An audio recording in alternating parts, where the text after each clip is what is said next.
Shalom dan puji Tuhan saudara atas kebaikan Tuhan pada setiap kita, sehingga pagi ini dengan izin Tuhan kita boleh bangun dengan tubuh sehat, pikiran cergas dan semangat yang berkobar-kobar untuk melayani Tuhan. Untuk memulai renungan kita, mari kita berdoa. Bapa Syurgawi, terima kasih atas kebaikan-Mu karena bersama dengan kami pagi ini sementara kami mendengar dan mempelajari firman Tuhan. Dalam nama Yesus kami berdoa. Amin. Saudara dan saudari yang dikasihi dalam Kristus, tajuk renungan kita pagi ini adalah topeng penampilan. Apakah ini boleh terjadi dalam pelayanan kita?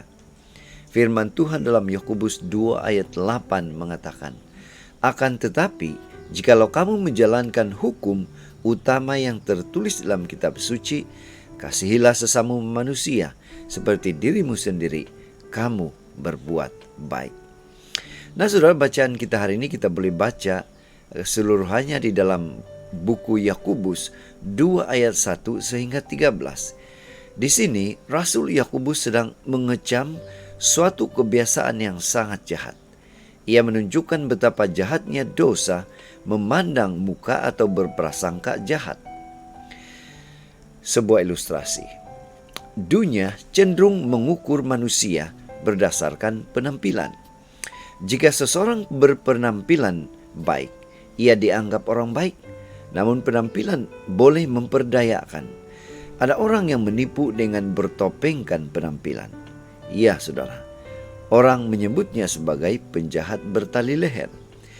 Dengan begitu, tidaklah cukup jika kita menilai seseorang berdasarkan penampilan luaran dia sahaja. Sadar atau tidak saudara, dalam pelayanan Kristen, masih ada yang memakai ukuran duniawi. Ada yang digolongkan sebagai kaum elit yang mendapatkan keutamaan khusus dalam pelayanan. Yakobus mengingatkan orang percaya untuk menjauhi sikap ini. Sikap hati yang membeza-bezakan orang seperti itu dianggap jahat. Sebaliknya, kita perlu mengamalkan iman Kristiani dengan mengasihi secara tidak memandang bulu. Bukankah Tuhan sudah memilih orang yang dianggap miskin menurut ukuran duniawi untuk sama-sama menjadi waris kerajaan yang dijanjikannya itu? Kita mengasihi sesama antara lain dengan berbuat baik kepada mereka.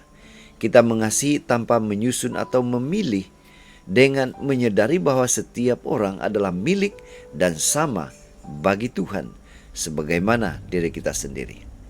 Dan kasih itu sendiri bersumber dari Tuhan. Karena itu seharusnya kita sadar seperti Petrus yang memahami bahwa Tuhan dalam mengasihi manusia tidak membezakan orang. Mari kita belajar mengasihi tanpa penting diri sendiri dan tidak memandang muka. Jika tidak, kita akan termasuk dalam golongan yang melakukan pelanggaran hukum Tuhan. Tindakan kasih kita hanya seperti topeng. Itu sebabnya pada pagi ini, mari kita ingatkan diri kita untuk menyadari bahwa kasih itu bukan berasal dari dunia. Jadi penerapannya juga harus dengan ukuran Tuhan. Inilah doa dan harapan kita.